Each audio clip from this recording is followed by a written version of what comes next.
Hi guys, welcome to our daily encounter.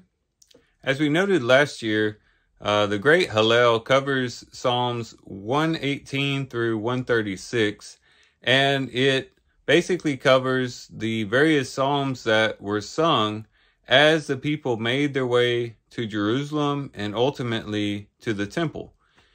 And these various psalms are broken up in that way, and they would sing a particular psalm while they were far away from Jerusalem, another psalm while they were making the ascent to Jerusalem, another psalm while they were at the gates of Jerusalem, another psalm when they entered the city, and then another one when they're at the temple, and so on and so forth.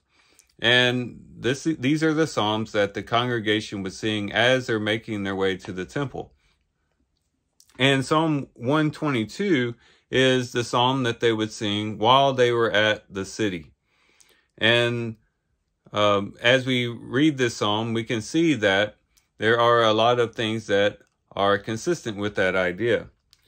And also, as we think about this psalm, we can think about the fact that we could think of this in terms of us going to the heavenly Jerusalem, to the city of God, that is the church, as Hebrews chapter 12 and verse 22 references. But he says, I was glad when they said to me, let us go to the house of the Lord. And the church is called the house of God in Ephesians chapter 2, verses 19 through 22. And then it goes on to say, our feet are standing within your gates, O Jerusalem. And again, Hebrews 12:22 talks about the heavenly Jerusalem. Also Galatians 4 and verse 26. It says in verse 3, Jerusalem that is built as a city that is compact together. And that can be translated also, which has a company together.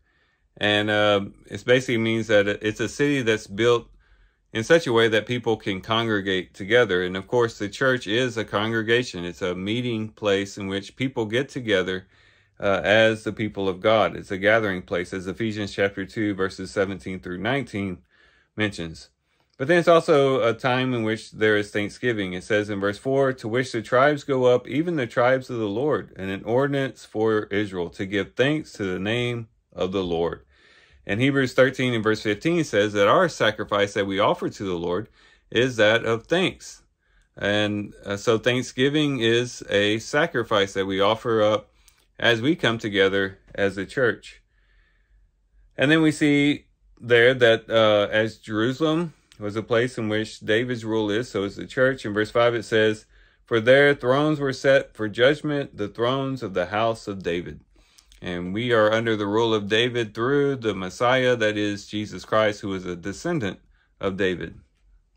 And so all these allusions to the city of Jerusalem have parallels with the church. We can think about the church as a city. The church is a house, the house of God. It is a gathering of people. It's a place in which thanksgivings are offered. And it's also a place that is ruled by David, in the sense that David's descendant, the Messiah, Jesus Christ, is the head of the church. And so as we go to church today, we could think of it in this way. As they were making their ascent to the holy city, to Jerusalem, to Mount Zion, we too are making a journey to the heavenly Jerusalem, to the church, which is the city of God. And we're going to a gathering of people. We're going to the house of God. We're going to a place where we can offer up the spiritual sacrifices of thanksgiving. And we're going there under the rule and under the headship of Jesus Christ, the descendant of David. And so as we read Psalm 122, we can say the same thing that the psalmist said. I was glad when they said to me, let us go to the house of the Lord. And hopefully we'll all be glad that we get to go to the house of the Lord. We get to go where God's dwelling place is, where God's presence is, in a place where we can offer up the sacrifice of praise from our lips, of thanksgiving to God, a place where we can go and really devote our hearts and our lives to the Lord. It's a wonderful blessing, and hopefully we will all be thankful and grateful that, and be glad that we actually get to go to the house of the Lord today. And hopefully we'll be able to have that attitude and that disposition of heart as we do so. So these are some things we can reflect on and think about as we do our reading today. With that, guys, I do thank you for watching the video today. Hope you guys have a great day. Love you guys. God bless.